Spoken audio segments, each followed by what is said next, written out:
Presentación, ¿verdad? Sí, profe. Sí, perfecto. Bueno, entonces, en la misma línea que teoría de segundo orden para elementos prismáticos aparecen vigas curvas. Curvas es un tema, digamos, rico en cuanto a concepto y a cuanto a idea, o sea, académicamente es muy interesante, pero de aplicación práctica muy reducida. Yo creo que inclusive más reducida todavía que en el caso de columnas sometidas a compresión con cargas transversales. Porque columnas o vigas sometidas a compresión con cargas transversales podemos encontrar varias aplicaciones. Es reducido, pero posiblemente haya varias aplicaciones. En el caso de vigas curvas, la aplicación por defecto son ganchos. Si uno sale de un gancho, es muy difícil encontrar vigas curvas, salvo puntualmente dos cosas y demás, pero donde no es un elemento crítico en general, es decir, no se vuelve un elemento que pueda presentar algún grado de criticidad que sea importante tener en cuenta. Y más aún, todo lo que son ganchos, por lo general, digamos, el gancho se usa mucho en elementos de izaje, sistemas de puentes grúa, otros tipos de elevadores, digamos, y más. Por lo general, les cuento, digamos, para algunos seguramente si está trabajando lo sabrá o no, digamos, si está trabajando en algo dentro del área, pero en general los ganchos vienen normalizados. Es decir, cuando uno pide o quiere para un sistema de elevación un gancho, en general lo que hace es comprarlo por catálogo y eso ya viene establecido a partir de normas, es decir, no debo calcularlo. Entonces, es como que las aplicaciones de vigas curvas son interesantes desde el punto de vista académico por algunos detalles muy lindos en los que aparecen, digamos, pero no necesariamente tienen una gran aplicación en el medio. Pero sí, por ejemplo, lo que van a ver hoy en vigas curvas, para lo que son cañerías, sí es algo interesante, sobre todo para los codos, digamos, si uno tiene que estudiar los codos. Creo que una de esas es de las aplicaciones por ahí más interesantes que tiene, digamos, que tiene sus detalles porque tiene que tener en cuenta ciertas cosas que ya vamos a ver, digamos, en el transcurso de esta breve charla.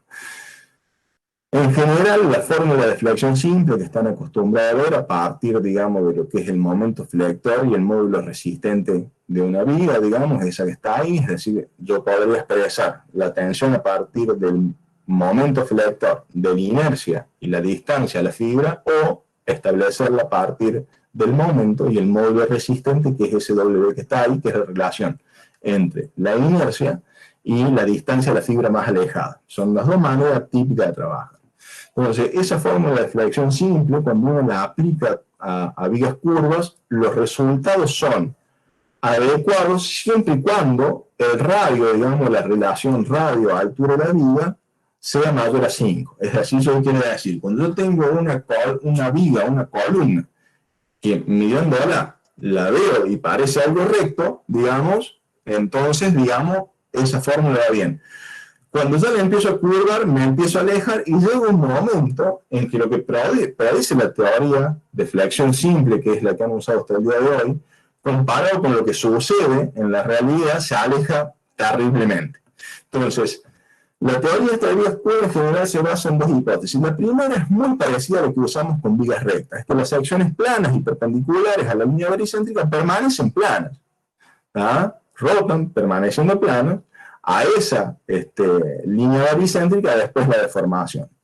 Lo segundo es que en general vamos a ver que aparecen más que una tensión actuando sobre esta vía curva. Pero lo que vamos a pedir es que la tensión radial, la que actúa justamente en la dirección de la altura de la viga, y la tensión de corte que se desarrolla vinculada a estas dos tensiones que van a estar trabajando, una que va a ser normal a la cara de ese elemento de hilo que estoy viendo acá, sea tanto S tau como la sigma R sean pequeñas, sean lo suficientemente pequeñas. ¿Por qué quiero que sean pequeñas? Bueno, en realidad me las quiero sacar de arriba para solamente trabajar con una sola tensión y que pueda aplicar lo que yo ya conozco, digamos, para el análisis, que tiene que ver con una columna sometida a un estado de tensión uniaxial. O sea, lo que voy a estar buscando es eso, digamos, mi problema sigue siendo unidimensional.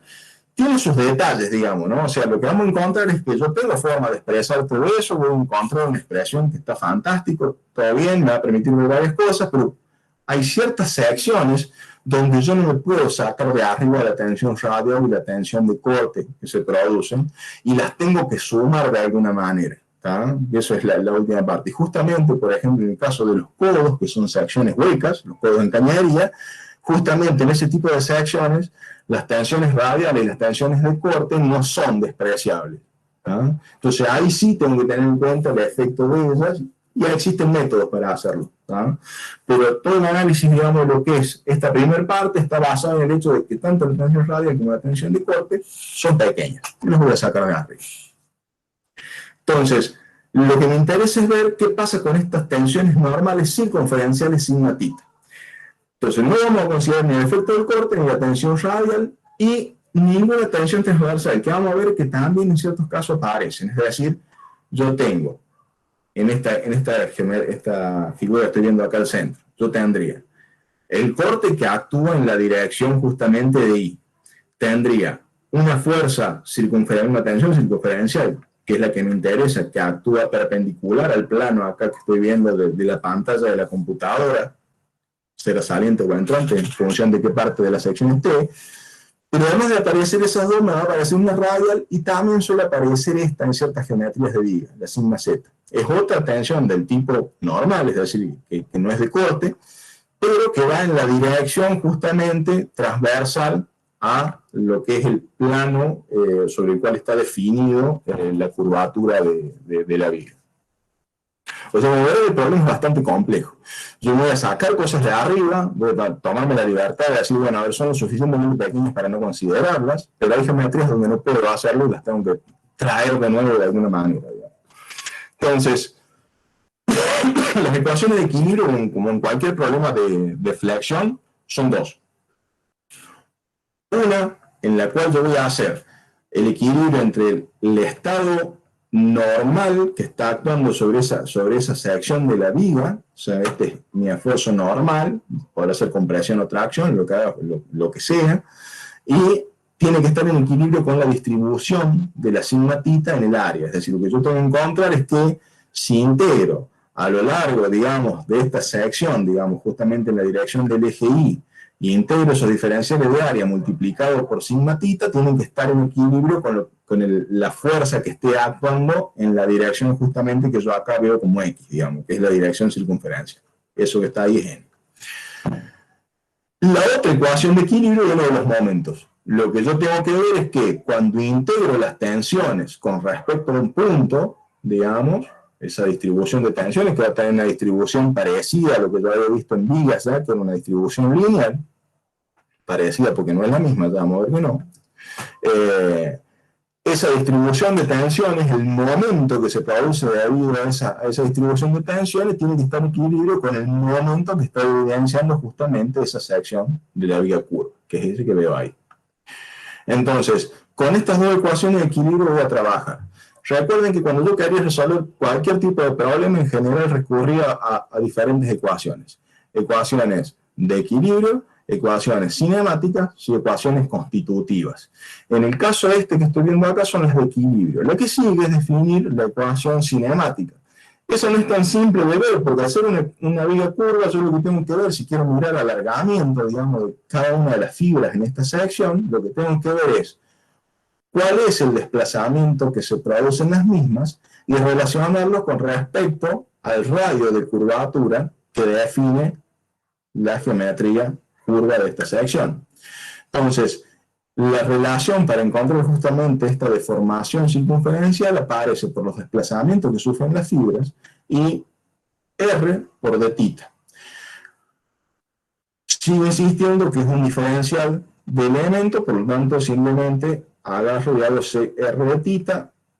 Ahora, a lo que se alargan yo lo puedo mirar, digamos, en función, o queda en relación en función a qué distancia está de la fibra neutra, por eso es que aparece RN, es decir, justamente el lugar donde las tensiones son nulas.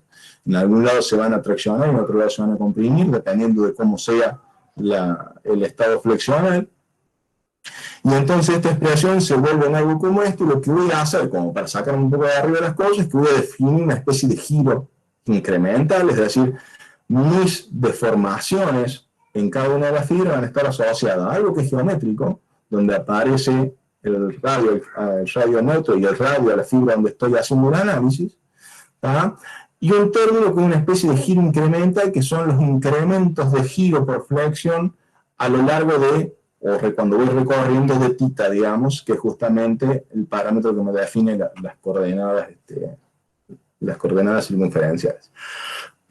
En la ecuación constitutiva, por otro lado, como yo me saqué de arriba el corte, la tensión radial, la tensión transversal, etcétera, etcétera, la ecuación constitutiva va a ser de nuevo, digamos, la ecuación que uno está acostumbrado a ver con la ley de Hooke, donde voy a usar el módulo Young, la deformación circunferencial, y esto me va a definir la tensión circunferencial. Es decir, que si yo reemplazo epsilon tita por lo que acabo de encontrar, la expresión que me queda es algo que es como esto, digamos, que expandida tiene esta forma.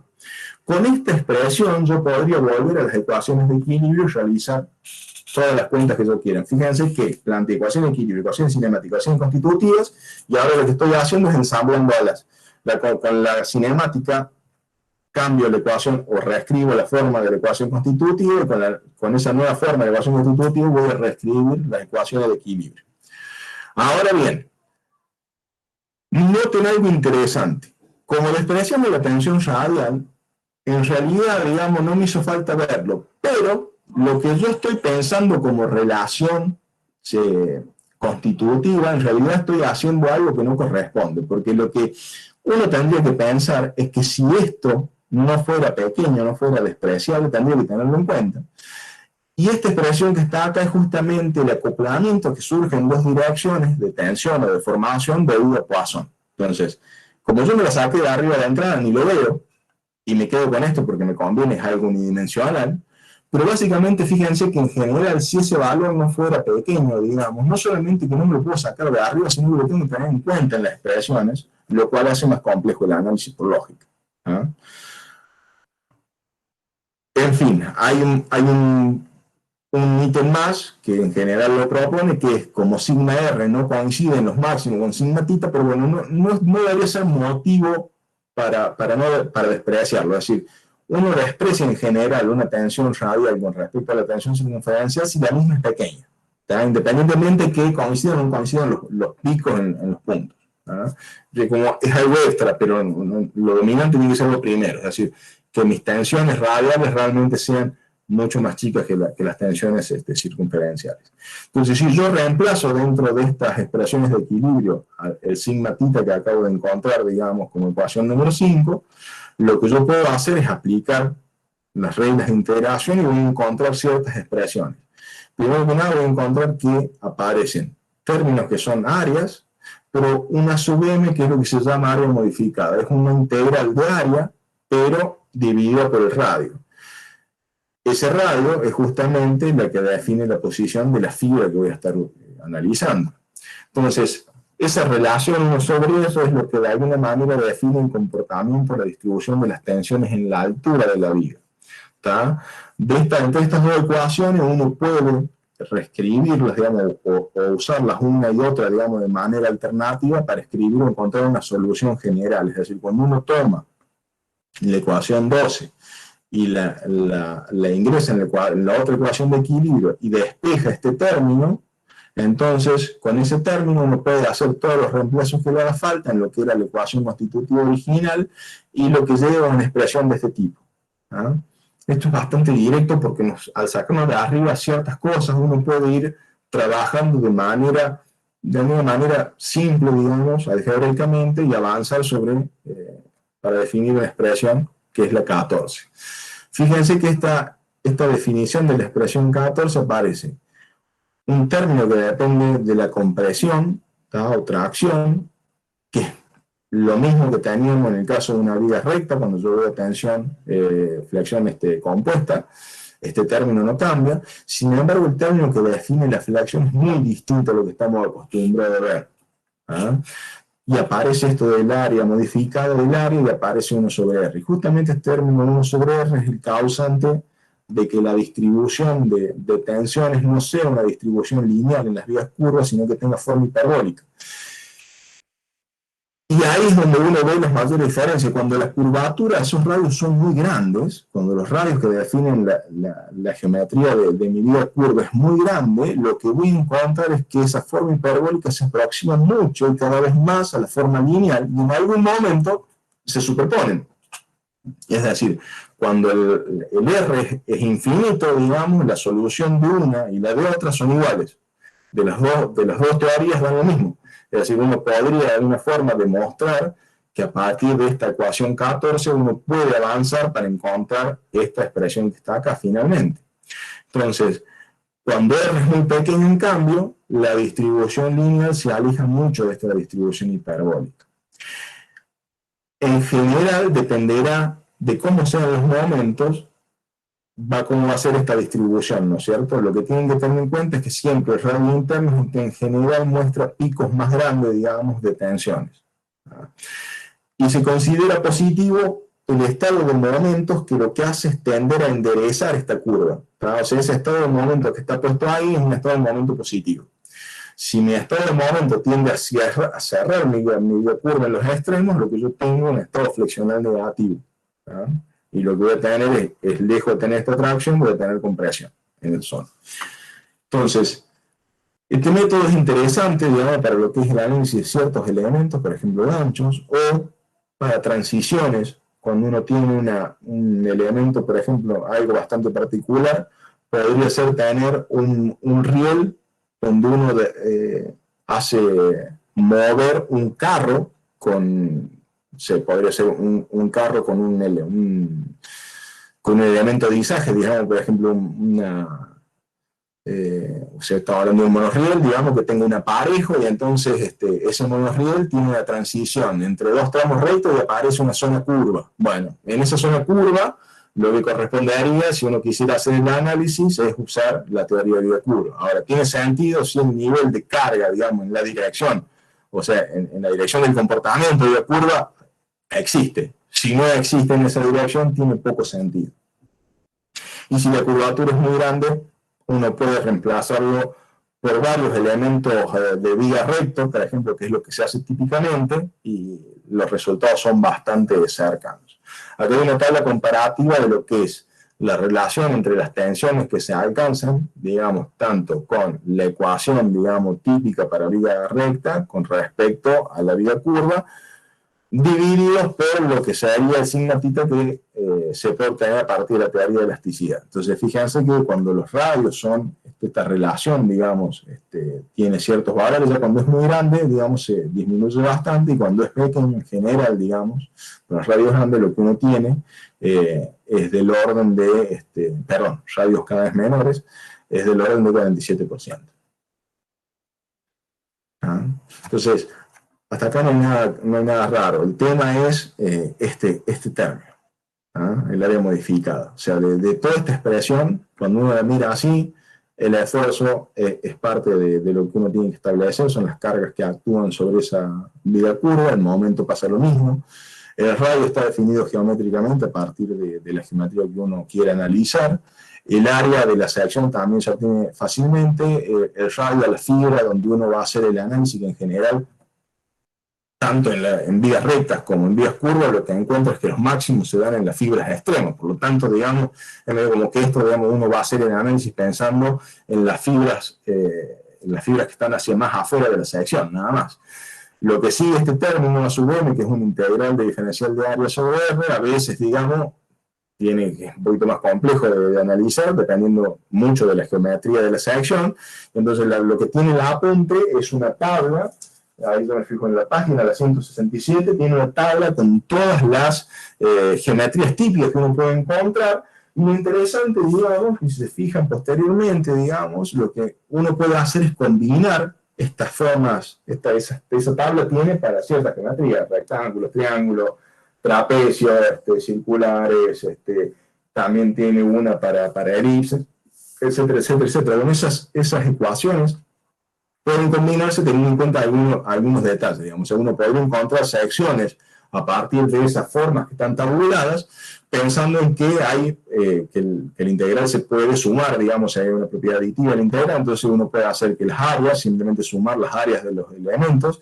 En el caso del área media pasa también lo mismo, la suma de área media, y tiene que tener en cuenta que el nuevo radio, digamos, se puede definir a partir de la relación entre el radio de cada una de esas áreas, A1, A2, A3, respecto al área de la nueva geometría. O sea, básicamente lo que está haciendo es algo parecido a lo que usamos para establecer los centros de gravedad, ¿no?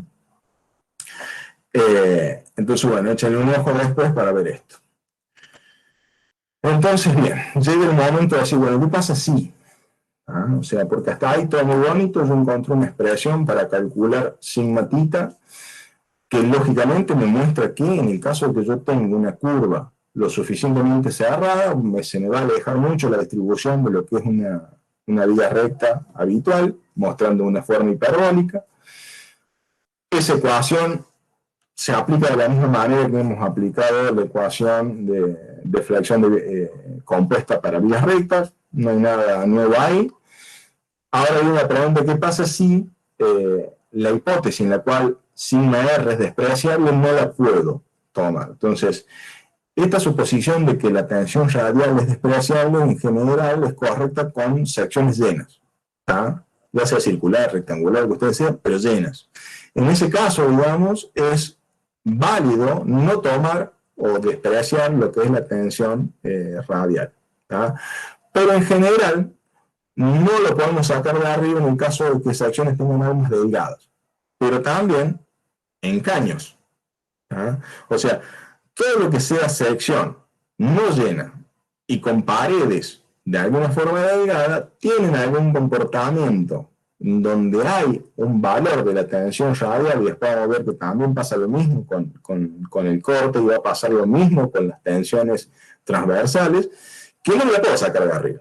¿Ah? Entonces, lo que tengo que hacer es tratar de establecer qué valen esas tensiones radiales para poder tenerlas en cuenta y después de qué manera incorporar las otras que me están faltando. Entonces, lo que yo puedo ver de un análisis de tensiones es que asociadas a estas tensiones en la dirección normal, que son justamente la sigma tita que yo conozco, es decir, este T es la integral de sigma tita a lo largo de toda la cara de la sección, tiene que estar en equilibrio con lo que pasa en la dirección radial. Entonces, básicamente mi ecuación de equilibrio va a venir justamente de la proyectar T en la dirección radial, en la dirección de sigma R o la resultante de sigma R.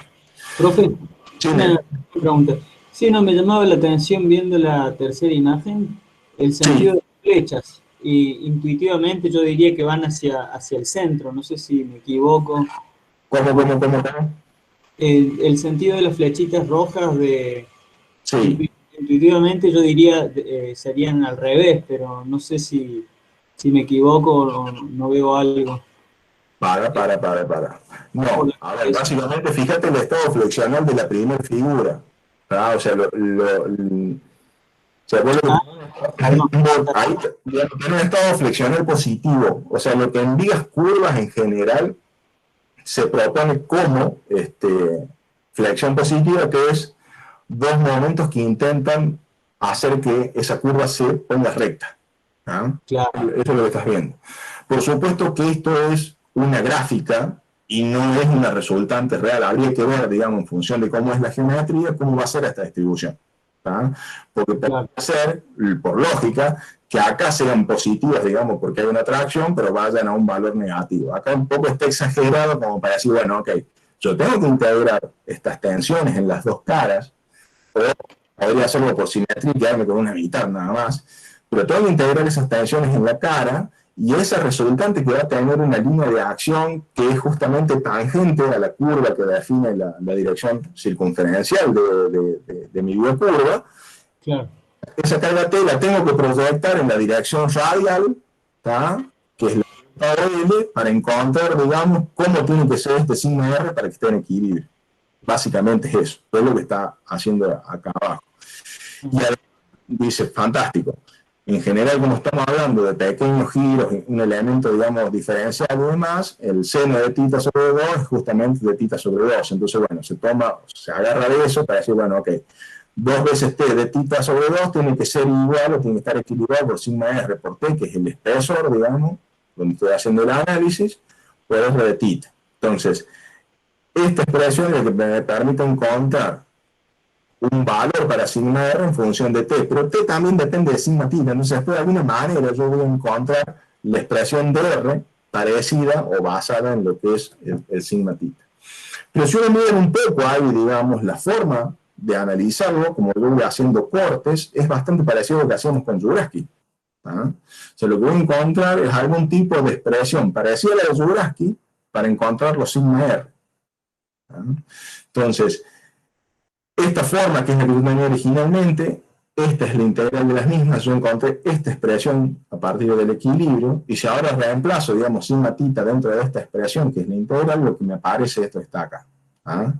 Donde asterisco m ahora se ve como una integral entre el punto que en general depende, es una posición de la fibra A, es justamente donde empieza la fibra superior, y R es la fibra donde estoy haciendo el análisis. Este análisis es una integral de área, digamos, desde un arranque hasta un punto determinado, una fibra determinada, y esto básicamente también lo que hacemos con Zurabski, ¿no? O sea, lo que estoy viendo acá es una especie de momento estático de la sección que varía, digamos, punto a punto.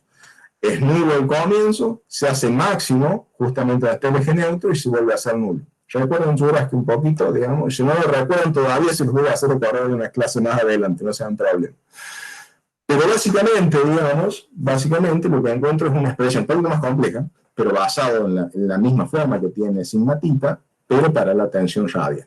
En el caso de las otras tensiones es bastante más complejo y por lo general se recurre a expresiones, digamos, para corregir. O sea, correcciones a tal expresión, digamos. Entonces, en general, cuando uno tiene secciones no solamente de alma delgada, sino que abiertas, como en este caso, digamos, un perfil WT, uno lo que va a ver en estas vigas curvas es que esas alas, digamos, no solamente están sufriendo de estas tensiones radiales, sino que las mismas hacen que las alas flexionen, cambiando la geometría. O sea, esto que veo acá es básicamente lo que yo vería en una viga curva que tiene un perfil WT, y debido a la acción de las tensiones radiales, la sigma R, como estos extremos son mucho más endebles que la parte central, que están vinculadas por el alma, lo que voy a tener es una flexión de las alas. Pero hay un problema, cuando yo hago eso, digamos, pierdo eficiencia en la sección, es decir, hay puntos que van a resistir más y puntos que van a resistir menos. ¿Eso qué implica? Bueno, desde el punto de vista de la rigidez, las zonas rígidas toman más cargas que las zonas que son menos rígidas.